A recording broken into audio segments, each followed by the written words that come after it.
Assalamualaikum warahmatullahi wabarakatuh. Apa kabar anakku yang soleh-solehah? Bagaimana keadaan kalian? Buya harap kalian dalam keadaan sehat walafiat.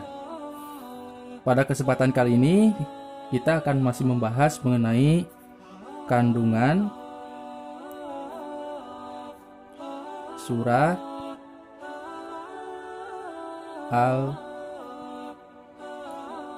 Al-Adiyat. Ya, kita akan membahas mengenai surat Al-Adiyat. Surat Al-Adiyat ini merupakan salah satu dari surat Makkiyah. Ada yang masih ingat apa yang dimaksud dengan surat Makkiyah? Nah, surat Makkiyah itu merupakan surat yang turun ketika Rasulullah SAW belum hijrah dari kota Makkah ke Madinah. Jadi turunnya itu sebelum Rasulullah Shallallahu Alaihi Wasallam hijrah. Nah, surat Al-Adiyat ini terdiri dari 11 ayat. Nah, tentunya ini merupakan surat Makkiyah. Kemudian di mana diturunkannya? Jelas di kota Mekah. Nah, diturunkan sesudah surat Al-Asr. Diturunkan sesudah surat Al-Asr. Ya. Jadi surat Al-Adiyat ini diturunkan sesudah surat Al-Asr. Surat Al-Adiyat ini diambil dari ayat pertama, ya. Ayat pertama yaitu A'udzubillahi minasyaitonirrajim. Bismillahirrahmanirrahim. Wal 'adiyati dobha. Nah, yang mana diambilnya yaitu dari kata Al-Adiyat. Al-Adiyat itu artinya adalah kuda yang berlari kencang. Jadi Al-Adiyat ini artinya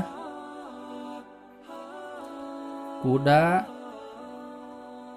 yang berlari kencang.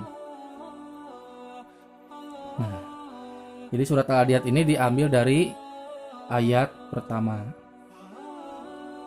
Kandungannya apa?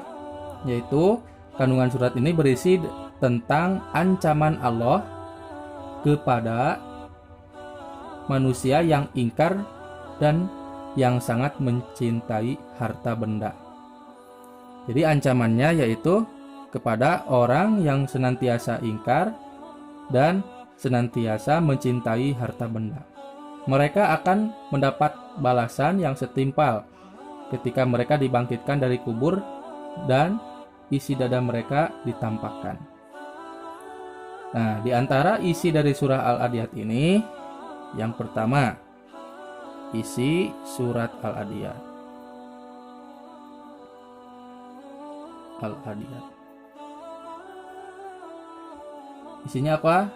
Yang pertama, yaitu Allah menyatakan dengan sumpahnya bahwa kuda merupakan nikmat yang amat berharga karena dapat dipakai untuk berperang atau mengangkut barang, kemudian dapat ditunggangi dan dijadikan permainan dan sebagainya. Jadi Allah bersumpah bahwasanya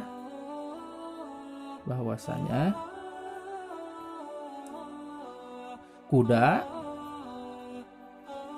merupakan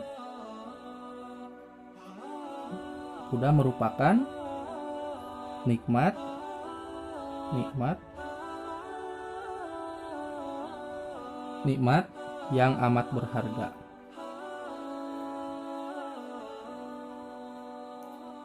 Nah, jadi kuda pada waktu itu sangat berharga sekali karena di zamannya kuda itu merupakan transportasi yang paling mahal.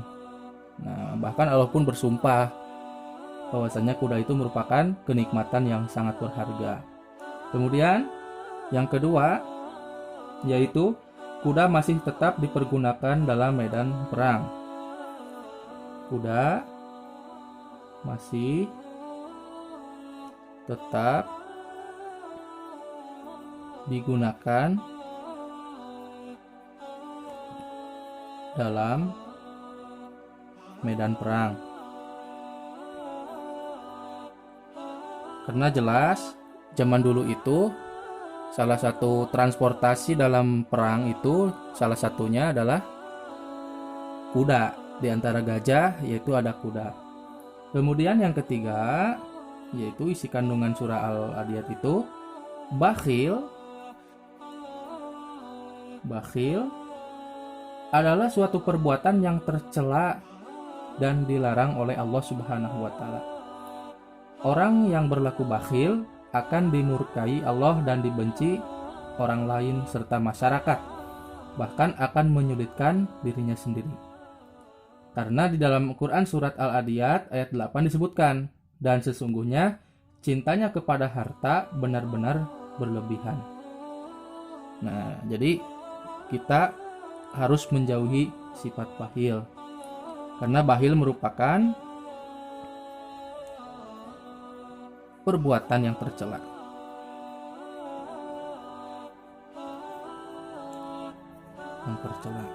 Ya, sifat bakhil.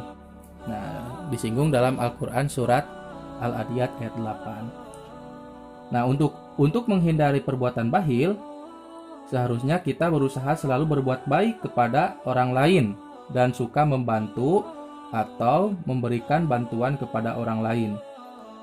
Jika ini bisa dikerjakan dalam kehidupan sehari-hari, kita akan bisa atau akan terbiasa membantu orang lain, kemudian suka memberi dan tidak bakhil terhadap harta benda kita. Nah, kira-kira pernahkah kita melaksanakan atau berperilaku bakhil? Ya, mudah-mudahan kita senantiasa berperilaku yang baik-baik lah gitu. Jadi intinya kita harus menjauhi sikap bakhil. Nah, mungkin poin-poin ini merupakan isi kandungan atau kandungan surah Al-Adiyat. Jadi yang pertama isi kandungannya yaitu Allah bersumpah bahwasanya kuda merupakan nikmat yang amat berharga.